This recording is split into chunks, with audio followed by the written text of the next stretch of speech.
Friends, good afternoon. I believe all of you are fine. Yeah? It's my pleasure that today I am here on the happy occasion of 16th anniversary of this campus, Madhya Bindu campus. I got opportunity to meet all of you here and got opportunity to appreciate and congratulate you on your success. Thank you very much.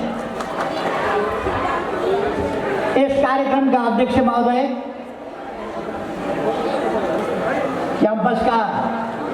Campus chief लगायत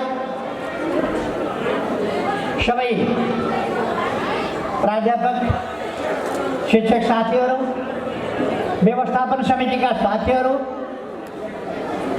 राजनीतिक दलका नेताजीहरू, साथीहरू, मान्यज्यूहरू, जनप्रतिनिधिहरू लगायत यहाँका सम्पूर्ण उपस्थित अभिभावक र विद्यार्थी भाइ बहिनीहरू, आज अत्यन्तै खुसी लागेको छ तपाईहरुको यस 16औं स्थापना दिवसमा आएर प्रशासनिक भवन तथा लाइब्रेरी भवनको शिलान्यास उद्घाटन गर्ने मौका मिलेको। म यस क्याम्पसको सफलताको निम्ति हार्दिक शुभकामना व्यक्त गर्न चाहन्छु। पछि मैले बिर्सिन पनि सक्छु, त्यसकारण सुरुमै म भन्न चाहन्छु, यस क्याम्पसमा एउटा सानो अक्षय कोष रहनेछ। मन्जीलाल थारू थमेत अक्षय कोष, जसको पुँजी हुनेछ 2 लाख रुपियाँ। त्यसबाट विद्यार्थीहरूलाई पुरस्कार क्याम्पसले तजविज गरेको बमोजिम दिँदैछ। मन्जीलाल थारू थमेत अक्षय कोष, त्यो तुरन्तै म क्याम्पसको खातामा भुक्तानी पठाइदिन्छु।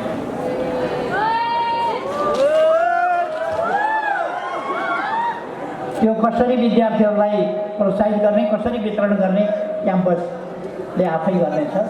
त्यसमा मेरा कुनै कन्डिसन छैन। मेरो कन्डिसन यति मात्रै हो, 2टा कुरा। एउटा 2 लाख रुपियाँ पठाइदिन्छु मन्जीलाल थारू थमेतका नाउँमा, त्यो अक्षय कोष रहन्छ र पुरस्कार वितरण हुन्छ।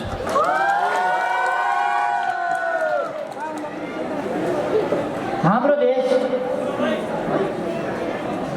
इतिहासमा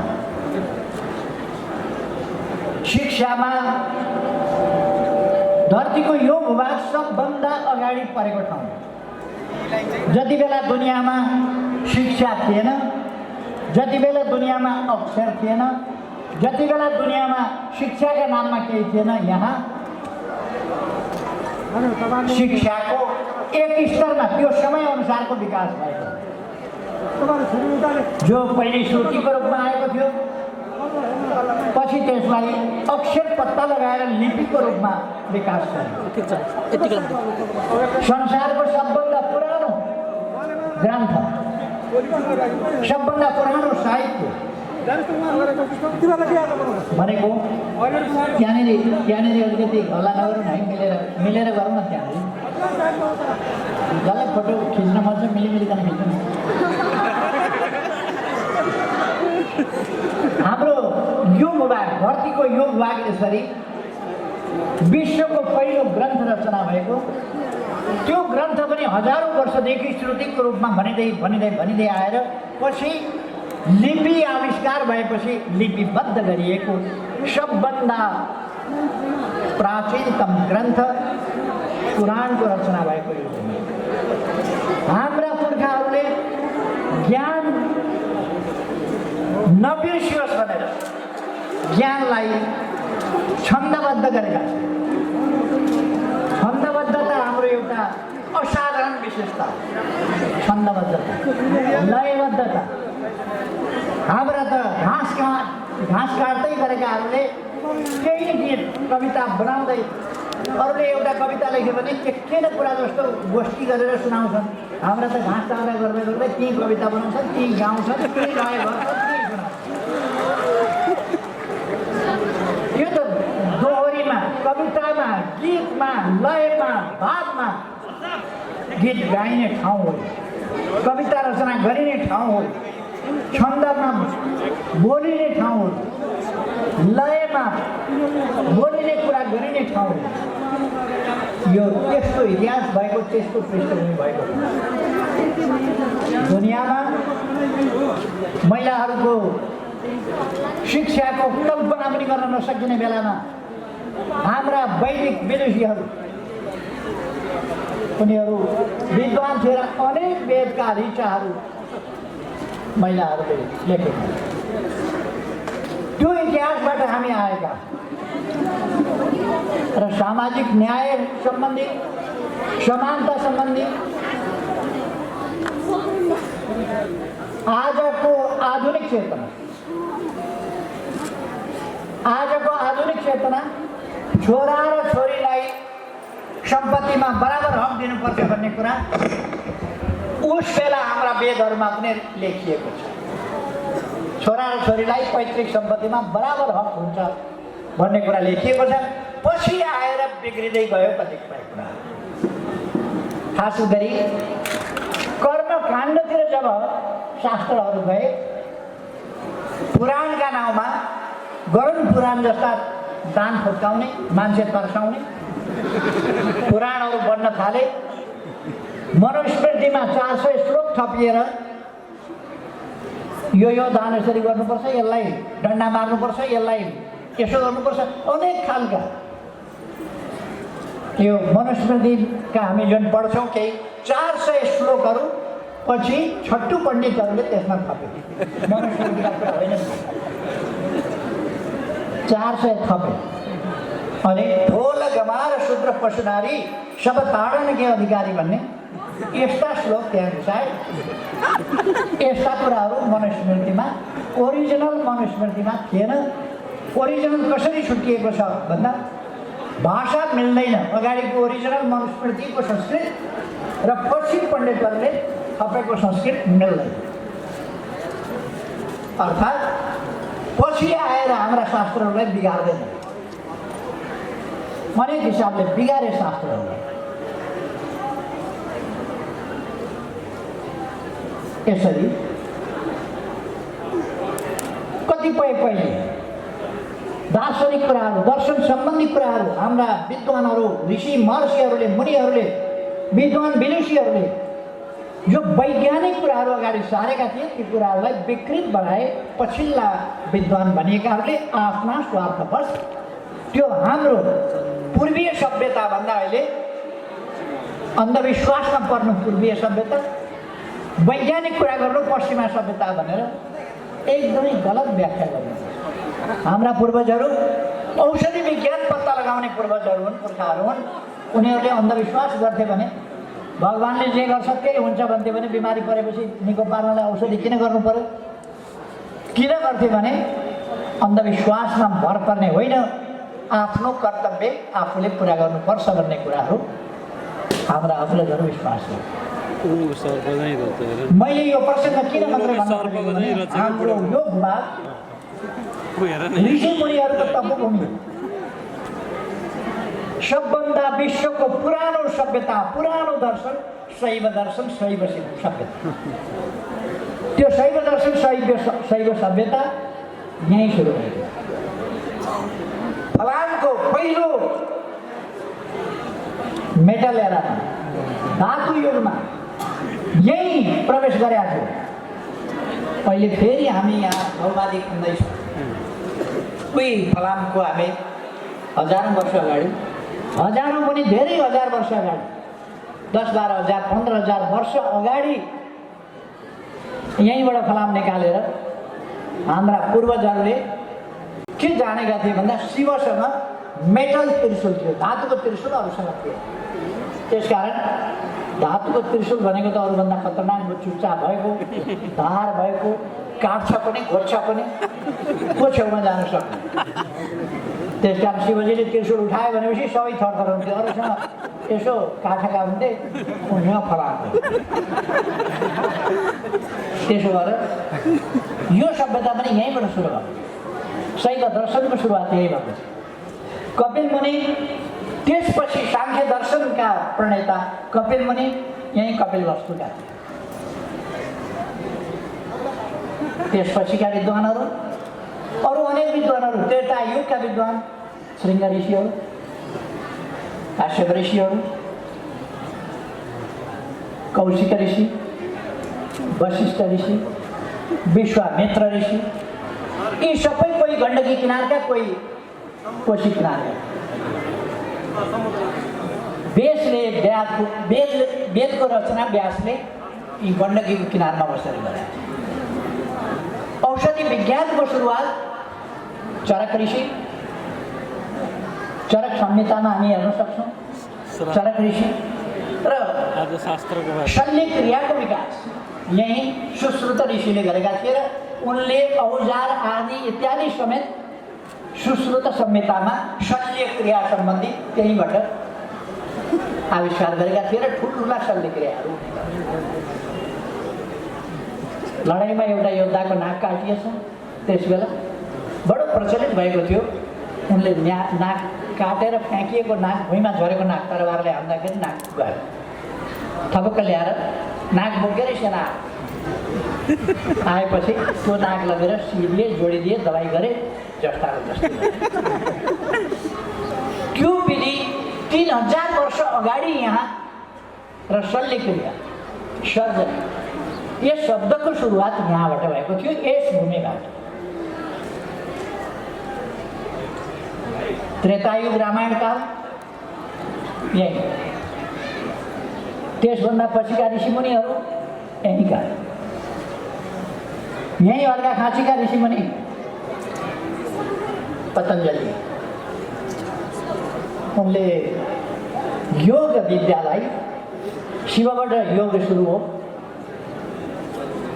आदि योगी भनिन्छ शिवलाई। त्यसपछि साङ्ख्यले दर्शन र अभ्यासलाई सँगसँगै लगेर योग विद्या अगाडि बढाए र अष्टाङ्ग योग बनाए। योग भनेको खालि सास फेर्न, हातखुट्टा चलाउनु मात्रै होइन। योग भनेको असाधारण निष्ठा हो। अष्टाङ्ग भनेका योगका 8वटा अङ्ग हुन्छन्। ती हरेक अङ्गका अनेक पक्षहरू छन्। अहिले म त्यसमा जान चाहन्न। मैले के मात्रै भन्न खोजेको भने यो भूमि विद्वान पुर्खाहरूको भूमि हो र हामी विद्वान पुर्खाका सन्तान हो। त्यसकारण यहाँबाट नेपाल टप गरेर उत्कृष्टता प्राप्त गर्ने हाम्रो छात्रलाई म धन्यवाद भन्न चाहन्छु। उनी गार्गीको चेली हुन्, गार्गीको सन्तान हुन्, अरू विदुषीहरूका, ऋषिमुनिहरूको सन्तान हो। यो हजारौँ वर्षमा बिर्सियो होला। मलाई हजुरबाको नाम आउँदैन, अरू कुनै कुरा चाहियो। त्यसो भएर बिर्सियो होला कतिपय कुरा, तर यथार्थ के हो भने हामी विद्वान पुर्खाका सन्तान हौँ। हामीले यो विश्वास गर्नुपर्छ र आफूलाई आजको दुनियाँमा, अब यो कम्पिटिटिभ दुनियाँ हो, हामी राजनीतिक क्षेत्रमा लडेर कम्पिटिटिभ मल्टी पार्टी सिस्टम ल्याएका छौँ, सङ्घर्ष गरेर लडिरहेका छौँ। हामीले ल्याउन खोजेको कम्पिटिटिभ सिस्टम हो। त्यसकारण we must be ready for competition and we are able and capable to compete with everybody in the world. In every corner of the world we can go and compete. In each and every field we can compete. This time, I would like to suggest our students to be self-confident. And honesty is the secret of success. If you study honestly, you will be successful. If you play honestly, you will be a good player. Whatever you do honestly, you will get success. त्यसकारण म हाम्रा विद्यार्थीहरूलाई आग्रह गर्न चाहन्छु, be success, laborious, honest. To get success, you have to be honest and laborious. Laborious means honest. That's laborious. त्यसकारण म तपाईँहरूलाई आग्रह गर्न चाहन्छु, अनेस्टली अर्थात् मेहनती भएर जेमा लाग्नुहुन्छ त्यसमा राम्ररी लागेर काम गर्नुहोस्। You can get success. हामीले आजको समयमा आफूलाई कम्पिटिसनका लागि तयार राख्नुपर्दछ र कम्पिटिसनमा त्यस जमानामा आविष्कारक थिए हाम्रा पुर्खाहरू, चिन्तक थिए, दार्शनिक थिए। जीवन के हो, जगत के हो, सृष्टि के हो, प्रकृति के हो, यस विषयमा हजारौं वर्ष अगाडि 4000 वर्ष अगाडि जनकपुरमा जनकका दरबारमा शास्त्रार्थ हुने गर्थ्यो। शास्त्रार्थ जहाँ 4000 वर्ष अगाडि अहिलेका बलिया सबभन्दा बलिया राष्ट्रको इतिहास कति लामो छ भन्दा 500 वर्ष। देशकै इतिहास 500 वर्षको छ। हामी कुरा गरिरहेका छौँ 4000 वर्ष अगाडिका शास्त्रार्थ, विद्वताको प्रतिस्पर्धा। अरू देशहरूले आज होला परमाणु अस्त्र बनाए होलान्, के गरे होलान्, ठुलो कुरा होइन। मान्छे मार्ने कुरामा कम्पिटिसन हामी गर्दैनौँ, बचाउने कुरामा हामीसँग कसैले पनि कम्पिट गर्न सक्दैन। बचाउने कुरा यो बुद्धको देश हो। 2600 वर्ष अगाडि यहाँबाट बुद्धले शान्तिका सन्देश विश्वलाई दिएका थिए। त्यसकारण हाम्रा विद्यार्थीहरूले आत्मविश्वासी हुनुपर्दछ, आत्मविश्वासका साथ अगाडि बढ्नुपर्छ।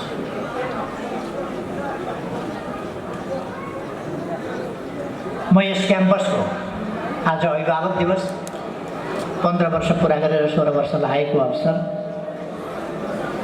यस 16औं स्थापना दिवसको सन्दर्भमा म क्याम्पसको सफलताको निम्ति धन्यवाद भन्न चाहन्छु र यस क्याम्पसलाई यस ठाउँसम्म ल्याइ पुर्याउन योगदान गर्नुहुने सम्पूर्ण अभिभावकहरू, सहयोगदाताहरू, विश्वविद्यालय र सरकारी निकायहरू अथवा अरू विभिन्न संस्थाहरू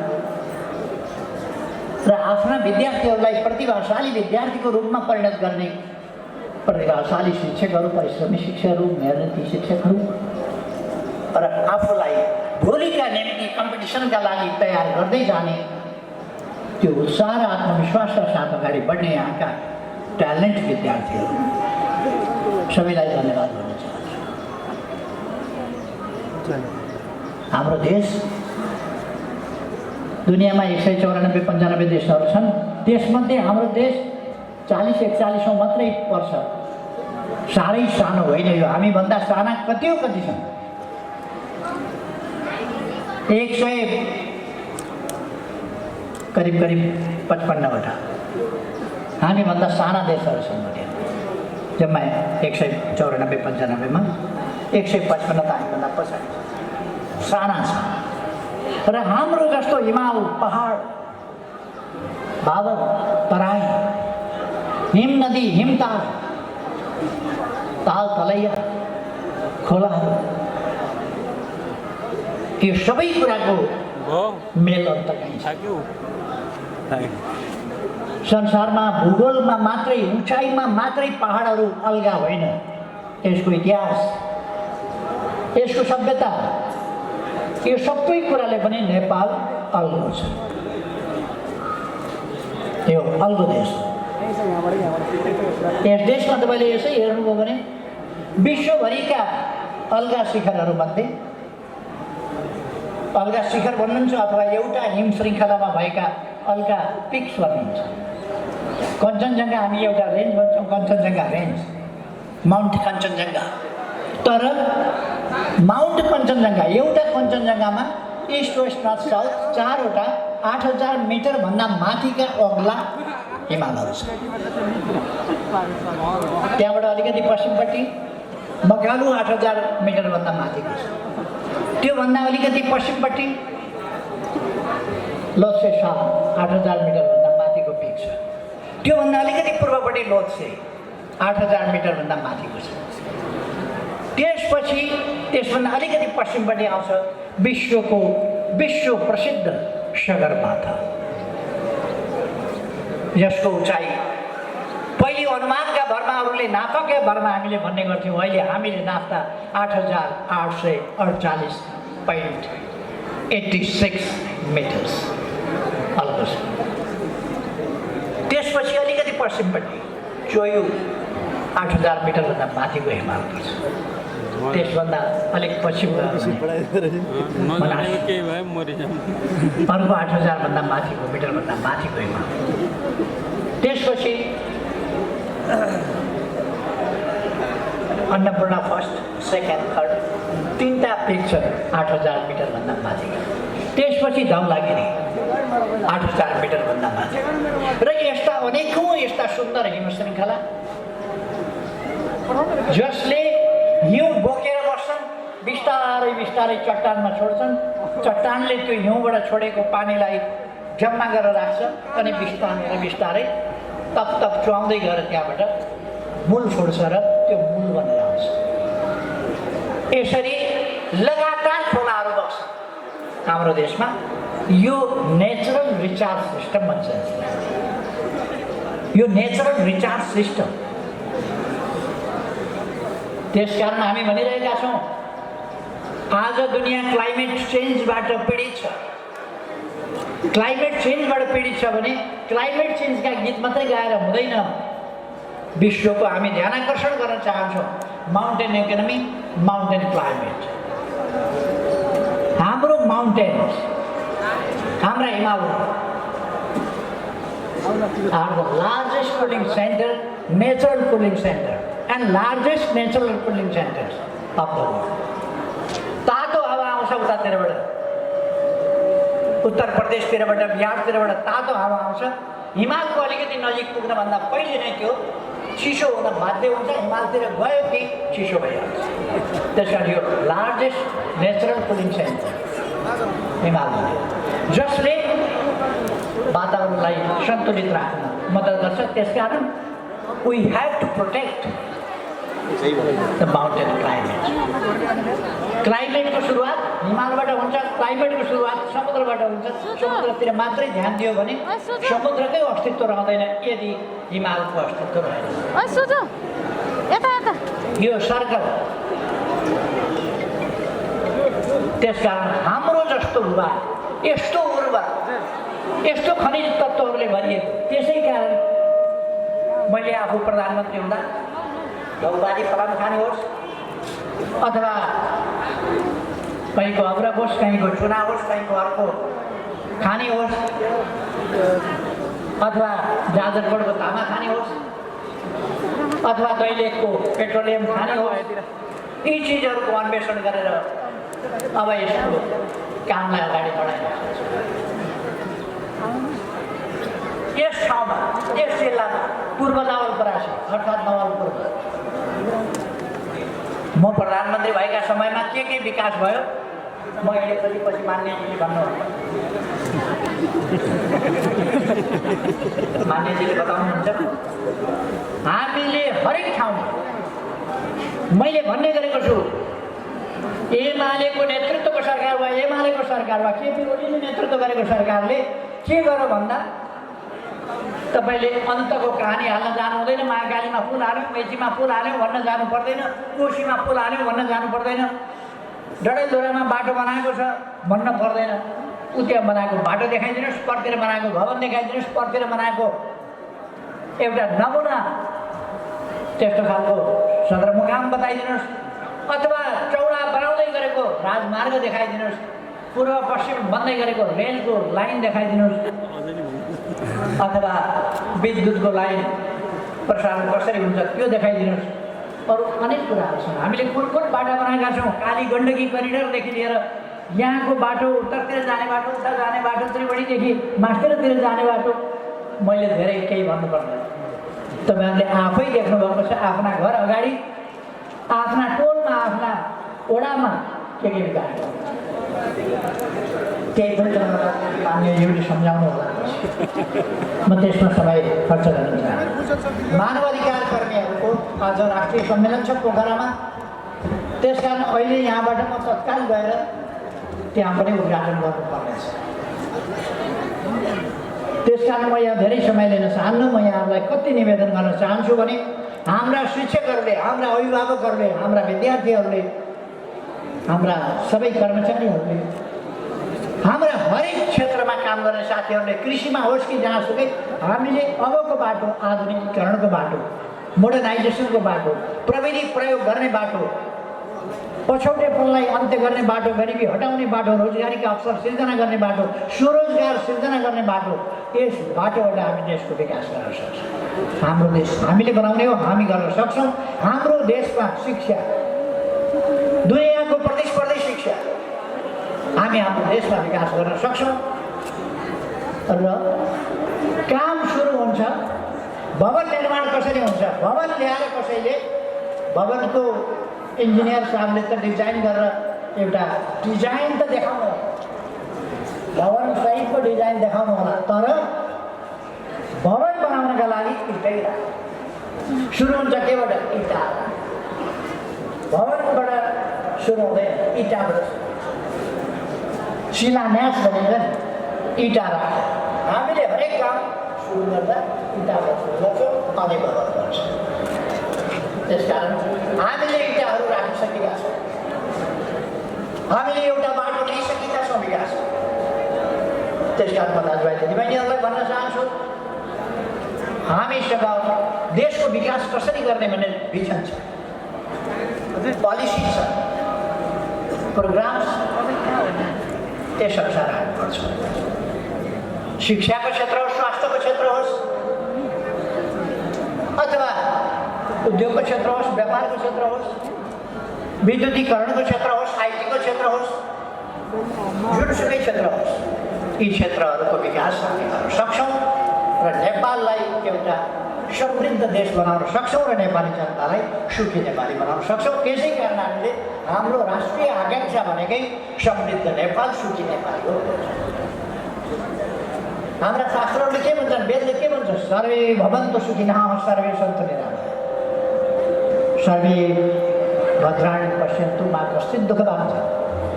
अर्थात् सर्वै भवन्तु सुखिनः, सबै सुखी हो।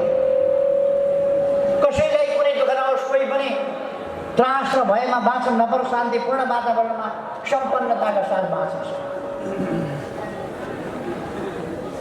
सबै खुसी। हाम्रा शास्त्रहरूले त्यही भन्छ। ऋषि मुनिहरूले पनि भन्छ सर्वे भवन्तु सुखिनः। अब हामी मन्त्र मात्रै सर्वे भवन्तु सुखिनः भन्दैनौँ,